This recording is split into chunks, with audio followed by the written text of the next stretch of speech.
ازيكم؟ يلا نعمل مع بعض حاجة حلوة سهلة وسريعة من الأصناف التركية اللذيذة جدا، لقمة الباشا. صينية مربعة هنرش فيها جوز هند كده بالشكل ده، اللبن مع الدقيق مع السكر. قلبي على البارد الأول وارفعي على نار أقل من المتوسطة لحد ما ياخد قوام كريمي. سيبيه يغلي كمان بعدها 3 4 دقايق علشان الدقيق يستوي كويس، وضيفي الفانيليا وقلبي ونزلي.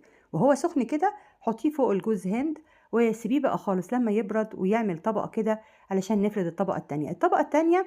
الكريم شانتيه ضربته بلبن ساقع كويس قوي، وبعدين فردته فوق الكريمة بعد ما بردت خالص بالشكل ده. دخليه التلاجة 4 ساعات على الأقل، بس أنا للأسف صورت على طول. قطعي بالشكل ده كده وبعدين ابدأي اعملي رول، وانتي بتعمليه هيتشقق منك مفيش مشكلة، بتغطيه بجوز الهند.